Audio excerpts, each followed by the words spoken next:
Welcome back to the channel, gents. Today I want to check out something. Do you constantly check if if your wife or your girlfriend is upset, like constantly? You keep asking, are you angry at me? Are you mad?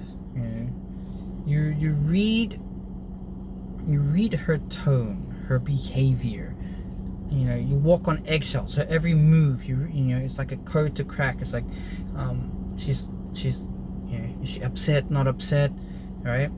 And the truth of that is, we think of it as care, right? We think of that as care, but the truth of it is, it isn't care. It's an anxiety, and it's pushing her further away. I do this myself. I did this a lot. I still do it now and then, where it's like, oh, are you mad at me? Are you okay? You keep asking these stupid things, these stupid questions, and reading every tone or every response with like, is she pissed off at me or not? And it's pushing her further and further away. It just pushes her away, right? So the hidden fear, right? The hidden fear. What is the hidden fear? The hidden fear is the pattern might feel normal to you, right? To you, it's a normal pattern. You've always done it. You're just saying, like, you're just asking, but you're actually just trying to avoid conflict. You want to keep the peace. As I said, like walking on eggshells. You want to keep the peace. Make sure everything is okay. But beneath that, there's this deep rooted fear. And it goes back to the hidden man and the nice guy syndrome. Fear of rejection, fear of abandonment, fear of not being enough. Like, doesn't that just hit you? Fear of rejection, fear of abandonment, and fear of not being enough, right? Hi, that's me. Yo, that's me, right? I've had this for a long time. And instead of being a grounded man, right, you've become a boy scanning for your mother's approval. Let's put it that way, right? You've turned into this boy that's always scanning for your mother's approval, essentially, because you put her as your mother. What does this look like? Okay, I've written down here. What does this look like? Here's how it shows up, right? You walk on eggshells, right? You tiptoe around your wife. You don't just say things that you actually feel. You just tiptoe. You apologize before she brings something up. Like, you don't even know why the hell you're apologizing, but you apologize because she's gonna bring something up, right? And you need this, you need this constant reassurance. These are all things I've done in my life. These are all the things I have done, I'm doing, and currently feel that I'm working on and I'm fixing and I'm addressing. Her silence feels like punishment. This one is by far the hardest one that I had to deal with. Right? Her silence feels like punishment. Her being quiet, I always felt that it was like, oh, she's upset. I did something, right? So sounds familiar. Does this sound familiar? And that's not leadership. That's not emotional self-protection, or that is actually, no, sorry. That is emotional self-protection disguised as a good partner, or being kind, being loving and caring. But it's not. It's just emotional self-protection. So why it pushes her away? Why does this push her away? Women don't want to mother their man. Right? I just said in the previous video I recorded now. Women don't want they don't want the man to be the son, right? They're not looking for a son-mother relationship. Boys or men are looking, well, not necessarily men, boys are looking for a mother-son relationship kind of style, right? So, when you constantly check if she's okay, excuse me, you're not being emotionally attuned.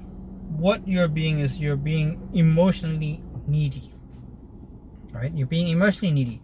And what does that do? But in being emotionally needy triggers these, triggers her into two modes. Right? So she's got two modes.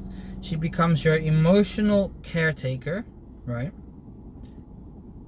And just a caveat, yeah, she becomes your emotional caretaker resentfully, not willingly, not lovingly, resentfully, right? The other one is she distances herself to protect her own energy, because you're gonna be an energy vampire when you're emotionally needy.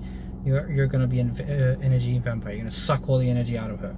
So she's either gonna distance herself, or she's gonna become your caretaker, but she's gonna resent you, and you don't want either one, because either way the what would you say, the polarity breaks, right? And then your trust breaks, and it's just not a place you want to be. So let's dive into where this comes from. Where does this come from? Right, let's dive into that. Most men who do this grew up in homes where love was unpredictable, right? They grew up in homes where love was unpredictable. Maybe you had a moody parent, unstable home, or you got punished for things you didn't understand at the time. So now you scan for that emotional shifts constantly, because you're scared of what would happen. You think, and then you think to yourself, like you did back, because this is childhood pattern, 100% childhood pattern. So you think back, like, if I can just fix this as fast as possible, I'll be safe. That's what you did in your childhood, right? When you had these unsafe relationships or whatever. But relationships don't thrive on emotional panic, right? Because that's what it is. You're emotionally panicking, and then you try to fix it as quick as possible, and that's not how a relationship thrives. It actually kills the relationship. So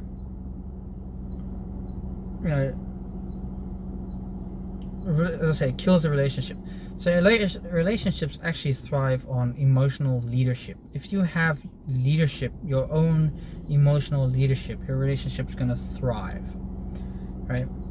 So what can you do instead, or what to do instead? What can we do instead? So in other words, like, how can we address this? How can we fix this? I've got a few things I wrote down here that I'm busy with. So recognize the anxiety. Awareness is key. Just name it. Become aware that you're anxious. You have an anxiety. So first name it. Then pause. Just pause. Don't act on it. Don't act on it. Like you're feeling the anxiety, and your first response is to fix it. So you're gonna say like, why are you upset at me? Don't. Just pause. Just shut up and pause. Just shut up and pause. Okay. So, and then you let the emotion pass. Let the emotion pass. Then you have lead with groundedness. I say lead with groundedness. Like, how does this look? So ask her how her day was, right? But not out of the lens of scared or being scared, right? Don't ask her because you out of being anxious or scared. Just ask her out of presence, because you're present, because you're there. You want to know, right? And build internal safety. This one is takes a while, definitely worth it. So how would you build internal safety? The first thing you can do is journal, breathe, train, right? Regulate yourself before trying to fix the energy, the vibe, the feel of it, right? So regulate yourself. So there's ways, journaling helps you regulate. Breathing exercise helps you regulate. Training, physical exercise helps you regulate your body, helps you release, like dopamine or whatever, makes you feel great, right? And that helps you. And all these practices help regulate your body or yourself before, instead of trying to fix it, just do that. Regulate yourself, right? And a strong man doesn't chase emotional control. This one is mind-blowing. Like, if you can get this, like, just think of it. Just a strong man doesn't chase emotional control. He creates emotional stability. Wow, that is what I'm looking for. I want to be able to create emotional stability. Like, I think that's key. If you can do that, you're set, man. Well, you're not set, but that's like another massive milestone. So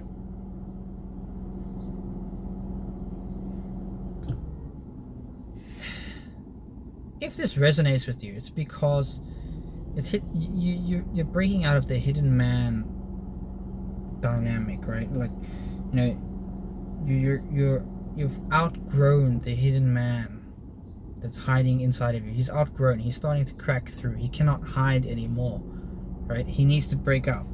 So that means you're ready to lead. You know, you're ready to lead and not chase, in a sense. So subscribe, join us on the journey to become who we need to become, and I hope you got some value from this, and I'll see you in the next one. Cheers.